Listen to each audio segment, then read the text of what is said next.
Kasi hanggang nagulat ako, first game ko, ako yung nasa crucial game eh. Kaya kailangan mas lalo ko pang pag-aralan yung mga ganun sitwasyon.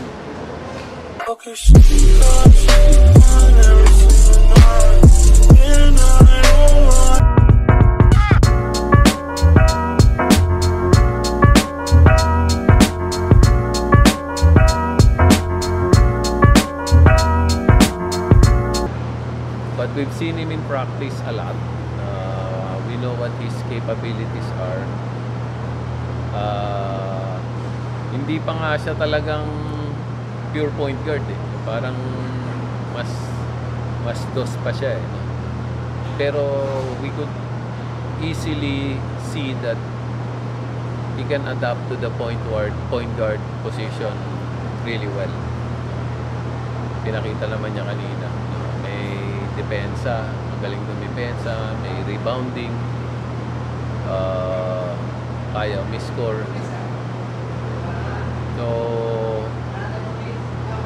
he gives us, kasi yung nagiging problema namin, kung pinagpapalit ko lang si Andre tsaka si Anton, parehong maliit, no? Hindi nag-iiba yung size namin. Pero pagka nandiyan kunyari si Adrian, medyo lumalaki kami ng konti doon sa point guard position. So I think yun, nabibigay niya yung size requirement namin. At the same time, bata rin to si Noku. I think is 24 years old. So magkakasabay itong mga batch na to na magmamature. So tingnan natin, baka malapit na. Ayun na, sobrang sarap sa feeling na makalaro dun, lalo San Miguel agad yung kalaban, mga veterano. So binigay ko na yung best effort ko. Hindi naman sinabi sa amin nila siya. Mukhang may welcome to the PBA ka kagad dahil era ka ni Cruz. Naabot ako ni Cruz. Okay lang naman, sanay naman din sa mga ganung physical.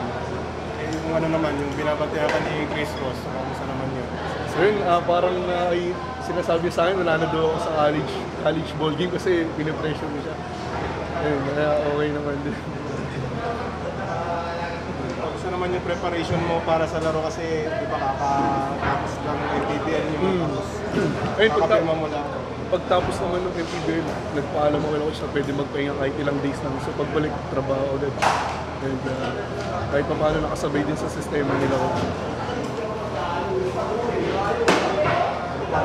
Kailangan mo i-improve, tingin mo after mo na-test yung sarili mo sa decision making lalo nung last kasi isang iglap lang eh. Pagpasa kay Lassiter libre eh. Ako yung nandun sa top galit ng So, kailangan yung mga decision making, kailangan na mas lalong tumalina sa loob ng game. Kasi hanggang nagulat ako, first game ko, ako yung nasa crucial game eh. Kaya kailangan mas lalo ko pang pag-aralan yung mga ganun sitwasyon. Salamat po.